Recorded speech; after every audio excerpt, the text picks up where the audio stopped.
നോക്കി കഴിഞ്ഞപ്പോൾ 670 എന്ന് പറഞ്ഞപ്പോൾ ഉപ്പൊക്കെ ഇങ്ങനെ വിറക്കുന്നുണ്ട്.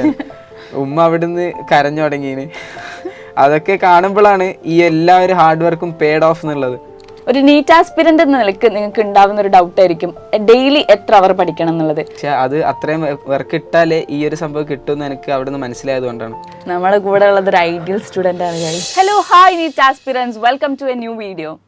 റിപ്പീറ്റേഴ്സിൻ്റെയും റിപ്പീറ്റേഴ്സിൻ്റെയും സ്റ്റോറി നിങ്ങൾ കുറേ കേട്ടിട്ടുണ്ടാവും, അവരുടെ എക്സ്പീരിയൻസും നിങ്ങൾ കേട്ടിട്ടുണ്ടാവും. പേഴ്സണലി ഞാൻ പറയുകയാണെങ്കിൽ ഞാനൊരു റിപ്പീറ്ററാണ്. അപ്പം എൻ്റെ എക്സ്പീരിയൻസും ഞാൻ എങ്ങനെ പഠിച്ചതൊക്കെ നിങ്ങൾ കുറേ കേട്ടതാണ്. പക്ഷേ ഇന്ന് നമ്മുടെ കൂടെ ഉള്ളത് ഫസ്റ്റ് ചാൻസിൽ തന്നെ +2 കൂടെ തന്നെ നീറ്റിന് വേണ്ടി പ്രിപ്പയർ ചെയ്തു, നീറ്റ് നല്ല റാങ്ക് വാങ്ങിച്ചു, എന്നിട്ട് ഗവൺമെന്റ് മെഡിക്കൽ കോളേജ് കോഴിക്കോട്ടിൽ അഡ്മിഷൻ എടുത്ത ഒരാളാണ് നമ്മുടെ കൂടെ ഉള്ളത്. അപ്പൊ നമുക്ക് നമ്മുടെ കൂടെ ആരാളുള്ളത് കാണണ്ടേ? ഹായ് അബാൻ. ഹായ് അഫ്രത. അപ്പൊ എങ്ങനെയാണ് അബാൻ ശരിക്കും MBBS എത്തിയത്? മീൻസ് ചെറുപ്പം മുതലേ ഈ ഡോക്ടറെ കാണുമ്പോൾ ഡോക്ടർ ആവണം എന്നുള്ള ആഗ്രഹം കൊണ്ടാണോ, അതോ ഇങ്ങനെ ആ ഒരു ഫോഴ്സിൽ പോകുന്ന സമയത്ത് എത്തിയതാണോ? ലൈക്ക് എനിക്ക് 10th കോവിഡ് ആയിരുന്നു. അപ്പോൾ ഈ 10th പകുതിയൊക്കെ ആയപ്പോഴാണ് നമ്മൾ ഒന്ന് ഡിസൈഡ് ചെയ്യേണ്ടത്. ഈ ലൈക്ക് പ്രോപ്പറായിട്ട് ഒന്ന് നീങ്ങണമെങ്കിൽ +1 +2 കോച്ചിങ് വേണമെന്ന് എനിക്ക് മനസ്സിലായി. വീട്ടുകാർ പറഞ്ഞു. അപ്പോൾ പിന്നെ 10th പകുതി ആയപ്പോഴേക്ക് എനിക്ക് എങ്ങോട്ടേക്കാണ് പോകേണ്ടതെന്ന് അറിയില്ല. ആസ് എവ്രി വൺ എനിക്കും എങ്ങോട്ടേക്കാണ് പോകേണ്ടതെന്ന് അറിയില്ല. പിന്നെ എൻ്റെ പാരൻസിൻ്റെ ഗൈഡൻസ് ഒക്കെ അനുസരിച്ച് ഞാൻ +1 +2 റെസിഡൻഷ്യൽ പോകാമെന്ന് വിചാരിച്ചു, MBBS എടുക്കാമെന്ന് വിചാരിച്ചു. അബാൻ്റെ നീറ്റിൻ്റെ ഓൾ ഇന്ത്യ റാങ്ക് എത്ര വരുന്നത്? അത് 2859 വരുന്നത്. കേരള റാങ്കോ? കേരള റാങ്ക് 218 വരും. ഓ, കേരളയിലെ ആ 200 റേഞ്ചിലാണ് അബാൻ ഫസ്റ്റ് ചാൻസിൽ തന്നെ നേടിയെടുത്തിട്ടുള്ളത് അല്ലേ? ഒരു +2 പഠിക്കുന്ന സ്റ്റുഡന്റിനോട് അബാൻക്ക് എന്താ പറയാനുള്ളത്? ലൈക്ക് രണ്ടും കൂടെ എങ്ങനെ നമ്മൾ മാനേജ് ചെയ്യാൻ പറ്റുക? ലൈക്ക് നമ്മൾ ഇങ്ങനെയാണെങ്കിലും MCQ ചെയ്യുമ്പം കുറച്ചൊരു തിയറി കോൺസെപ്റ്റ് ഒക്കെ നമുക്ക് റെഡിയായി വരും. ലൈക്ക് റെഡി ആക്കണം, എന്നാലേ നമുക്ക് ആ ഒരു ക്വസ്റ്റ്യൻ ചെയ്യുന്ന ബേസിസ് കിട്ടും. പിന്നെ ആ ഒരു ബേസിസിൽ നിന്ന് നമ്മൾ ബോർഡ് എക്സാംസ് വരുമ്പം ആ ഒരു പ്രീവിയസ് ഇയർ ക്വസ്റ്റ്യൻസും പ്രാക്ടീസ് ക്വസ്റ്റ്യൻസ് ഒക്കെ ചെയ്യുമ്പം നമുക്കിങ്ങനെ സെൻറ്റൻസ് ബേസ്ഡ് സംഭവങ്ങൾ അങ്ങനെ മനസ്സിലാവും. നീറ്റിന് നമ്മൾ അത്രയും ഡെപ്തിൽ പഠിക്കുമ്പം ഈ ബോർഡ് എക്സാംസ് അത്ര പ്രശ്നമായിട്ട് തോന്നിയിട്ടില്ല എനിക്ക്. ഇല്ല അല്ലേ? ഒരു ചാപ്റ്ററിന് ഏകദേശം എത്ര ക്വസ്റ്റ്യൻസ് ചെയ്യായിരുന്നു MCQ? നമുക്ക് ആദ്യം വീക്ക്ലി ബേസ്ഡ് ആയിരുന്നു ഒരു എക്സാം വരുന്നത്. അപ്പോൾ ആ ഒരു ഫസ്റ്റ് വീക്ക് മൊത്തം ഞാൻ ലൈക്ക് ആ 2 ദിവസം മാത്രം 2-3 ദിവസം മാത്രം തിയറി നോക്കി, ബാക്കി 4-3 ദിവസം ഫുൾ ക്വസ്റ്റ്യൻസ് ആയിരുന്നു. ഒരു ചാപ്റ്ററിന് വേണ്ടിയിട്ട് 3-4 ദിവസം MCQs ചെയ്യാൻ വേണ്ടി മാത്രമേ ചെയ്യും. അപ്പൊ അതാണ് +2 കൂടെ ക്രാക്ക് ചെയ്യുന്ന സമയത്ത് നമ്മൾ ഒരു ചാപ്റ്റർ, ഒരു വീക്കിൽ ഒരു ചാപ്റ്റർ 3 ദിവസം പഠിച്ചിട്ടുണ്ടെങ്കിൽ ബാക്കി 3 ദിവസം നമ്മൾ MCQ വേണ്ടി മാറ്റി വെക്കണം അല്ലേ? അത്ര ടൈം നമ്മൾ ഇടണം. അപ്പൊ അന്ന് അബാന് ഡിസ്ട്രാക്ഷൻസ് ഒന്നും ഉണ്ടായില്ലേ? ലൈക്ക് പുറത്തേക്ക് പോയി കളിക്കണം, അല്ലെങ്കിൽ ഫോണ്, അങ്ങനത്തെ ഡിസ്ട്രാക്ഷൻസ് ഒന്നും ഉണ്ടായില്ലേ? Distractions of course. ഞാൻ 10th വരെ അത്ര ഒരു outstanding like perform above average student ആണെന്ന് ഞാൻ പറയൂല. ഈ ഒരു ലെവലിൽ എത്തിയത് അവിടെ +1 +2 പഠിക്കുന്ന കാലത്താണ്. അവിടെ നിന്നും ഈ ബാക്കി കാര്യത്തിനൊക്കെ ഞാൻ ആദ്യം കുറേ സമയമൊക്കെ കണ്ടെത്തിയിട്ടുണ്ടായിരുന്നു. എനിക്ക് ഫുട്ബോൾ നല്ല ഇഷ്ടമാണ്. അപ്പം വൈകുന്നേരങ്ങളിൽ ഫുട്ബോൾ കളിക്കാൻ പോകുന്നുണ്ടെങ്കിൽ അതിന് മുമ്പത്തെ സ്റ്റഡി സെഷൻ എനിക്ക് പരമാവധി യൂട്ടിലൈസ് ചെയ്യണം, 100% എഫിഷ്യൻ്റ് ആയിരിക്കണം. അങ്ങനെയാണെങ്കിൽ മാത്രമേ ഞാൻ കളിക്കാൻ പോകുന്നൊക്കെ പറഞ്ഞിട്ട് നമ്മുടെ കൂടെ ഉള്ളത് ഒരു ഐഡിയൽ സ്റ്റുഡന്റ് ആണ് ഗൈസ്. നീറ്റ് അടുപ്പിച്ചിട്ട് ഫുട്ബോൾ കളിക്കാൻ പോയിരുന്നോ? ഇല്ല. അപ്പൊ അവസാനത്തിലേക്കൊക്കെ ഫുട്ബോൾ കളിയൊക്കെ നിർത്തി വെറും പഠിത്തം മാത്രമാക്കി.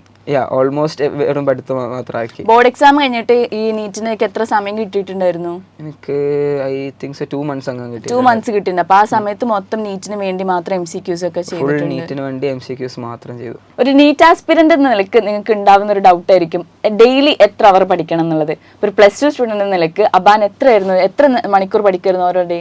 നീറ്റിന് തൊട്ട് മുമ്പായിട്ടുള്ളൊരു 4 to 6 months ഒക്കെ ഞാൻ average 14 to 16 hours per day നോക്കി പഠിച്ചിട്ടുണ്ടായിരുന്നു. അതൊരു വലിയ നമ്പറാണെന്നറിയാം, പക്ഷേ അത് അത്രയും വർക്ക് ഇട്ടാലേ ഈ ഒരു സംഭവം കിട്ടുമെന്ന് എനിക്ക് അവിടെ നിന്ന് മനസ്സിലായത് കൊണ്ടാണ്. പക്ഷേ ഫസ്റ്റ് തൊട്ടേ ഇത്ര ഞാൻ ഒരിക്കലും പഠിക്കുന്ന പോലും വിചാരിച്ചിട്ടില്ല. ഫസ്റ്റ് നമുക്ക് ഒരു 10 മിനിറ്റ് ഇരിക്കുമ്പോൾ 10 മിനിറ്റ് ബ്രേക്ക്, അല്ലെങ്കിൽ 30 മിനിറ്റ് ഇരിക്കുമ്പോൾ ഒരു 5 മിനിറ്റ് 10 മിനിറ്റ് ബ്രേക്ക്, അങ്ങനെയൊക്കെ ആയിരുന്നു. പിന്നെയാണ് ഇങ്ങനെ കൂട്ടി വന്നത്. ലൈക്ക് നമ്മൾ എഫേർട്ട് ഇട്ട് തുടങ്ങിയാൽ അവിടെ നിന്ന് പിന്നെ ബിൽഡ് ചെയ്യാൻ എളുപ്പമാണല്ലോ. അപ്പൊ അബാന് 2 വർഷം നന്നായിട്ട് വർക്ക് ചെയ്തു. അപ്പൊ അവന്റെ സ്റ്റോറിയൊക്കെ കേട്ടപ്പോൾ എനിക്ക് ശരിക്കും മനസ്സിലായി, ശരിക്കും ഒരു ഐഡിയൽ സ്റ്റുഡന്റ് ആയിരുന്നു. നന്നായിട്ട് വർക്ക് ചെയ്തു, അതിന്റെ കൂടെ തന്നെ മാനേജ് ചെയ്ത് പോയി. സ്പോർട്സിലാണെങ്കിലും ഫുട്ബോളൊക്കെ കളിക്കാനുള്ള ആ ഒരു ഹാപ്പിനെസ് നീ മെയിൻറ്റെയിൻ ചെയ്തു പോയി. അപ്പോൾ അതൊക്കെ കഴിഞ്ഞു. ആ +2 സ്ട്രഗിളും പ്രഷറൊക്കെ കഴിഞ്ഞ് ഇവിടെ എത്തിയപ്പോൾ ലൈക്ക് കോളേജിൽ അഡ്മിഷൻ കിട്ടിയെന്നൊക്കെ അറിഞ്ഞപ്പം എന്താണ് ഫീൽ ചെയ്തത്? റിയലി പ്രൗഡായിരുന്നു. ഫസ്റ്റ് ഓഫ് ഓൾ ഞാൻ ഇതുവരെ കോഴിക്കോട് മെഡിക്കൽ കോളേജ് കണ്ടിട്ടില്ലായിരുന്നു. ലൈക്ക് ഞാൻ നേരിട്ട് കണ്ടിട്ടില്ലായിരുന്നു. ഞാനും കോഴിക്കോടാണെങ്കിൽ പോലും അഡ്മിഷൻ എടുക്കാൻ വന്നാണ് കോളേജിന്റെ ഉള്ളിൽ കയറിയത്. അതാണ് ലൈക്ക് നമ്മൾ അവിടെ നിന്ന് ഇത്രയും കഷ്ടപ്പെട്ട ഒരു ഡ്രീം ശരിക്കും നമ്മളെ മുന്നിൽ നിന്ന് കാണുമ്പം ഭയങ്കര ഒരു ഫീലിംഗ് ആണ്. അന്ന് ഞാൻ ഫസ്റ്റായിട്ട് കാണുന്നത് ലൈക്ക് ഒരു 6-7 മാർക്ക് എനിക്ക് ഒരു ഓൾമോസ്റ്റ് പ്രെഡിക്റ്റ് ചെയ്തത് കറക്റ്റ് ആയിരുന്നു. ലൈക്ക് ആ ഒരു റേഞ്ചിൽ കിട്ടും എന്ന് തോന്നിയപ്പോൾ എൻ്റെ ഇക്കാക്ക എന്നെ ഇങ്ങോട്ടേക്ക് വന്നു. എത്രയായിരുന്നു മാർക്ക്? മാർക്ക് 670 ആയിരുന്നു 2023. അപ്പോൾ എൻ്റെ ഇക്കാക്കയാണ് എന്നെ ഫസ്റ്റായിട്ട് ഇങ്ങോട്ടേക്ക് കൊണ്ടുവന്നത്. ഇക്കാക്ക കൊണ്ടുവന്നു. ആ ഒരു ജൂബിലി ഗേറ്റൊക്കെ അന്നാണ് കാണുന്നത്. കോഴിക്കോട് മെഡിക്കൽ കോളേജിൽ നിന്നും ഉള്ളിലേക്ക് കയറി കോഴിക്കോട് മെഡിക്കൽ കോളേജ് ഹോസ്പിറ്റലിൽ നിന്നൊക്കെയുള്ള ബോർഡ്സും അത് രാത്രിയാണ് വന്നത്. അപ്പോൾ കുറച്ച് ലൈറ്റൊക്കെ ഇട്ടിട്ടാണ് ആ ബോർഡൊക്കെ ഉണ്ടാവുക. അതൊക്കെ കണ്ടു. അപ്പോൾ ഉള്ളുന്നൊരു ഇത് വരും, ഇത്രയും കഷ്ടപ്പെട്ടതിന് റിസൾട്ട് കിട്ടിയല്ലോ. അപ്പോൾ പഠിച്ചവനൊക്കെ കുറേ അൽഹംദുലില്ലാ അതന്നെ. അങ്ങനെ ഉപ്പയമ്മയൊക്കെ എന്ത് പറഞ്ഞു? ഉപ്പയമ്മയും ഫസ്റ്റ് ആ ഒരു മാർക്ക് നോക്കുമ്പോൾ ഞാൻ ഉമ്മാനെ കൂട്ടിയിട്ടില്ല. ലൈക്ക് എനിക്ക് ഉറപ്പായിരുന്നു അവർക്ക് ടെൻഷനാവും, അവർ ഭയങ്കര പോകും എന്നുള്ളത്. അപ്പോൾ ഞാനും എൻ്റെ ഇക്കാക്ക അനിയനൊക്കെ ഉണ്ടായിരുന്നു. അവരുടെ ഒപ്പമാണ് ഞാൻ നോക്കിയത്. പാരൻസ് അറിഞ്ഞിട്ട് പോലും ഇല്ല ഞാൻ നോക്കിയത്. നോക്കി കഴിഞ്ഞപ്പോൾ 670 എന്ന് പറഞ്ഞപ്പോൾ ഉപ്പൊക്കെ ഇങ്ങനെ വിറക്കുന്നുണ്ടായിരുന്നു. ഉമ്മ അവിടുന്ന് കരഞ്ഞു തുടങ്ങിയിന്. അതൊക്കെ കാണുമ്പോഴാണ് ഈ എല്ലാവരും ഹാർഡ് വർക്കും പെയ്ഡ് ഓഫ് എന്നുള്ളത്. അത് it was A moment. Admission എടുക്കാൻ വരുമ്പോൾ അവരെ കൊണ്ടാണോ വന്നത്? ഉപ്പനും ഉമ്മനെയൊക്കെ കൂട്ടി അഡ്മിഷൻ എടുക്കാൻ വന്നപ്പോൾ എല്ലാവരും ഉണ്ടായിരുന്നു. അപ്പോൾ thank you so much Aban, experience ഒക്കെ ഇവിടെ ഷെയർ ചെയ്തിട്ട് വരുന്നത്. അപ്പോൾ +2 സ്റ്റുഡൻസിന് ഇതൊരു ഇൻസ്പിറേഷൻ ആവട്ടെ, അവർക്കൊരു മോട്ടിവേഷൻ ആവട്ടെ. ഇനി വരാൻ പോകുന്ന കുറേ നീറ്റ് ആസ്പിറൻസ് ഉണ്ട്, ഇപ്പോൾ +1 +2 പഠിക്കുന്നത്. അപ്പോൾ അവരൊക്കെ ഈ ഒരു രീതിയിലേക്ക് എത്തട്ടെ അല്ലേ? അപ്പോൾ എന്താണ് അവരോട് ലാസ്റ്റ് ആയിട്ട് പറയാനുള്ളത്? ഒരു +2 ആസ്പിറൻറ്റ്, +2 നീറ്റ് ആസ്പിറൻറ്റ് ലാസ്റ്റ് ആയിട്ട് എന്താ പറയാനുള്ളത്? അപ്പോൾ എവിടെ അല്ലാത്തൊരു അബാൻ ഇപ്പോൾ കോഴിക്കോട് മെഡിക്കൽ കോളേജിൽ സെക്കൻഡ് ഇയർ ചെയ്യാൻ ആണെങ്കിൽ നിങ്ങൾക്ക് എല്ലാവർക്കും പറ്റും. എല്ലാവർക്കും പറ്റുന്നത് തന്നെ ഉള്ളൂ. അതിനനുസരിച്ചിട്ടുള്ള കൺസിസ്റ്റൻ്റ് ആയിട്ടുള്ള വർക്ക് ഇട്ടാൽ മതി. ഇപ്പോൾ ഞാൻ പറഞ്ഞതൊക്കെ വലിയ കുറച്ച് നമ്പേഴ്സാണെന്ന് അറിയാം, പക്ഷേ നിങ്ങൾ എവരി വൺ സ്റ്റാർട്ട് സംവെയർ. ഞാനും at 0 ആണെന്നാണ് ഞാൻ തുടങ്ങിയത്. നിങ്ങൾക്ക് അവിടുന്ന് ബിൽഡ് ചെയ്ത് വന്നാൽ മതി. പിന്നെ എല്ലാവർക്കും ഒരു സംശയം ഉണ്ടാവും, ബോർഡ്സും നീറ്റും എങ്ങനെയാണ് ഒരുമിച്ച് പോകാമെന്നുള്ളത്.